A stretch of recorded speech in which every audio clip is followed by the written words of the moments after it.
the Portland Police Officers Union calls the city a cesspool when it comes to the homeless population that's living on our streets. These strong words coming in response to Mayor Ted Wheeler, who is supporting an investigation into whether police profile homeless people.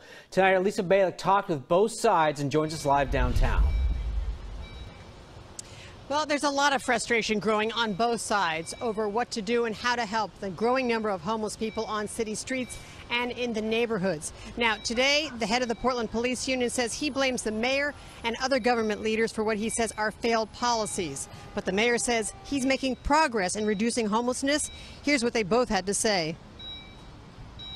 Feces in doorways, urine in doorways, garbage thrown around the streets, RVs and cars that are full of garbage parked in neighborhoods for days on end. We want to work in the communities. We want to help the communities. We need the resources to be able to do that. And when the mayor writes something about implicit bias and that we may be profiling homeless people, it really upsets us. It's insulting. I hear that frustration and I share that frustration, but where I want to spend my time and my energy as mayor is on solving the problem. And we begin with breaking news as Portland Mayor Ted Wheeler an hour ago ordered all protesters at the ICE facility off Southwest Macadam to move out. It is 5 o'clock. Hope you're staying cool. I'm Jeff Gianola. And I'm Jennifer Hoff. This ICE protest started more than a month ago now, with demonstrators first protesting the separation of immigrant families. We have team coverage tonight. First, our Valina Jones is at the ICE facility with those protesters, but we want to begin with our Lisa Balick. And Lisa, what prompted the mayor all of a sudden to declare he wants those protesters to move out?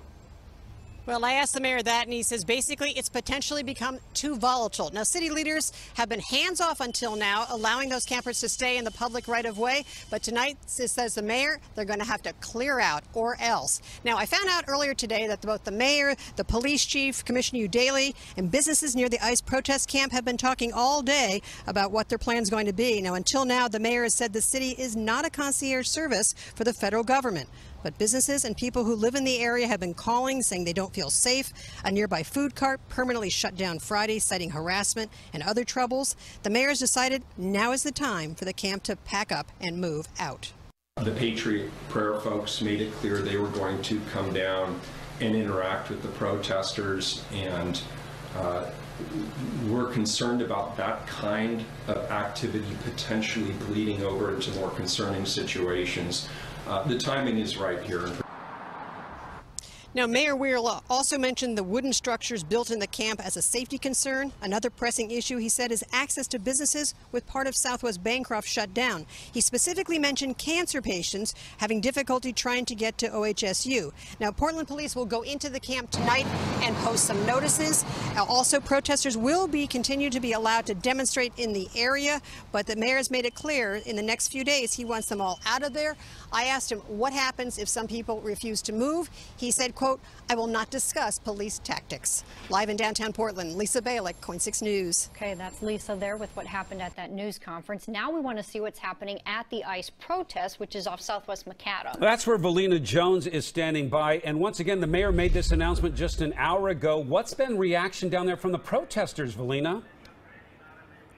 Well, Jeff and Jennifer, it's still pretty quiet here at the camp. However, protesters say that announcement from the mayor does not change their agenda. They say they plan to still stay out here. Now, you can see there are no Portland police officers down here at this time. However, we have seen several federal agents here in the area just monitoring the situation. Part of the street is also closed off surrounding that federal building. Now, people who have been camped out here, some for the last 5 weeks, say they plan to continue to stay camped here despite that notice from the city that requires them to leave. Portland police will start posting those notices around 6 tonight. I want to get arrested, but I'm willing if I have to. I don't think that this camp is participating in any activities that the city needs to worry about. I think that the city is starting to show how they have never been our allies.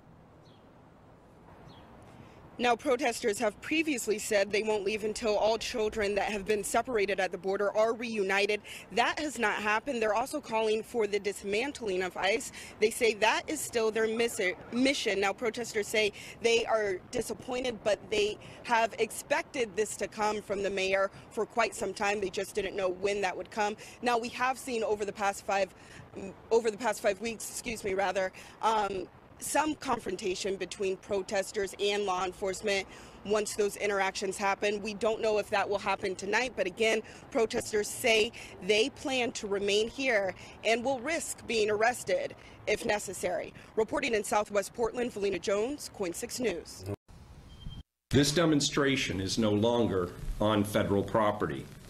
To all demonstrators, I urge you to keep up this effort. It's time to move on to the second phase of this, to a more sustainable front that focuses on immigration policy over the next months and years. Now, I'm told those notices will be posted at the camp tonight, giving them several days to move out. Meanwhile, the group Abolish ICE announced today it has split with the Occupy ICE Portland group, and Abolish ICE says it will no longer be part of the occupation. Well, the mayor wrapped up this press conference literally moments ago. We just stepped outside. He plans to encourage these protesters who are outside that ICE facility in Southwest Portland to leave voluntarily. He's encouraging them to do so. He says essentially it's time for the next phase of this demonstration, a demonstration he supports against the federal government's policy of separation of children from families. Obviously, that policy has been much debated over the past few weeks and months. That demonstration has been in place for roughly 5 weeks, and the encampment includes many tents and also wooden structures at this point. The mayor wouldn't say specifically why now, why today he's asking for these protesters to leave. He said several of them have already initiated that move. He hopes others will follow. Here's what the mayor had to say. At any point, were you forced protesters to leave? I don't think we're in a position to reveal any tactics, and I don't feel the need to do that. What we're asking people to do today is peacefully disengage. And that means leave. It means the camp piece. We're still saying if people want to be there and peacefully and legally exercise their First Amendment rights, they have every right to do that, and we'll protect that right. But the camp itself with the wooden structures, that is not a sustainable situation. So here's what happens now. Law enforcement will go out and post signs similar to what they post at homeless camps around town, essentially saying this location needs to be cleared at this point in time, giving them notice that it's time to depart. The next step is the big question. Will police at any point force these protesters to leave? And we'll still wait and see. But at this time, really, he's encouraging these demonstrators to move away from that ICE facility where they've been camping for roughly 5 weeks. Back to you. Good afternoon, everybody. We're here to talk about the ICE demonstrations. It's been 5 weeks since demonstrators began occupying the ICE facility in the surrounding area. Portland residents have a right to free speech and a right to demonstrate against policies that they believe are unjust and immoral. I stand with those who are opposed to the forced separation of children from their parents, families, in many cases who are fleeing oppression in other countries. I want to thank you for bringing national attention to this important issue. I want to be clear that as police commissioner, we do not police based on the content of speech. In this case, I've consistently stated that I do not want the Portland Police Bureau engaged in securing federal property that houses a federal agency with its own federal police force. This demonstration is no longer on federal property. To all demonstrators, I urge you to keep up this effort. It's time to move on to the second phase of this, to a more sustainable front that focuses on immigration policy over the next months and years. We will continue to support the safe expression of First Amendment rights. We have said that the Occupy camp is not sustainable, especially with the wooden structures. I understand some demonstrators have already begun to leave this afternoon. I would encourage others in the Occupy camp to peacefully disengage. FYI, the camp will be posted later this evening. Anybody have any questions? Does this have anything to do with the Happy Camper food cart closing down and the threats and they're feeling unsafe? This is right outside my work. The owners of the Happy Camper food and coffee bar say this video shows Occupy ICE protesters harassing and fighting with people right in front of their business. I'm not part of that. You just said it. We don't get work because you're here. You should say we don't get work because they're here. They're the problem. Put the blame where it goes. I'm not part of you or this. They started the cart as a nonprofit to help raise money to bring food and supplies to the homeless. So I have said over the last several weeks, and we've had communications with a number of the business organizations and the residents in OHSU, all of which are located in that area. And it's become increasingly problematic that Southwest Bancroft Street has been blocked, and access to businesses, and in particular access to OHSU, has been sporadic. I'm concerned in particular about people seeking cancer treatment at OHSU, and that's why I've said that this situation, though it has been fluid, is not sustainable. So at what point does demonstrating go too far? Can people block an office building for weeks, and that's an acceptable demonstration? 5 weeks? Is it 6 weeks? Is it 4 weeks? Gordon, I'm not going to answer a hypothetical. But this happens in Portland all the time. We've seen it time and again. With regard to this specific protest, we again support people's exercising their First Amendment rights.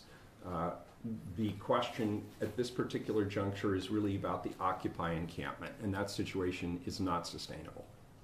And we're concerned about life and safety issues. And to be clear, they've never entirely been on federal property, correct?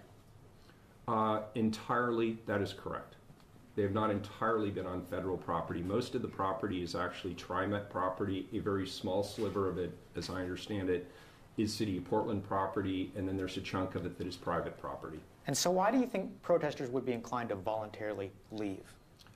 Because today a large group of them has done just that. It's still a big question, though, as to why today. I mean, nothing really has changed down there as far as what's happening day to day. I disagree. We had a potentially concerning situation on Friday evening where the Patriot Prayer folks made it clear they were going to come down and interact with the protesters. What do you say to people by just coming out here like, you know, there's going to be violence and that's what you want at the end of the day? I mean, what do you say to that? I don't want violence. I really want to start to do what I can to de-escalate things, and that's why I'm out here right now. So hopefully if I can come out several times in the next few weeks and they just understand, like, I can show up and I can leave and everything will be fine. Hopefully help de-escalate a little bit, but we'll see. A couple more questions. Anything on this August 4th rally that we're hearing about Alex Jones possibly coming to town? Anything to say on that? That guy's running at 1,000,000 miles an hour at all times, and so we don't know what he's going to do. If he does show up, we'd be really happy. So, but I don't know. For security, I don't know what he's going to do. But see, that's really sure. Good time. That's all we needed. What? That's all we needed.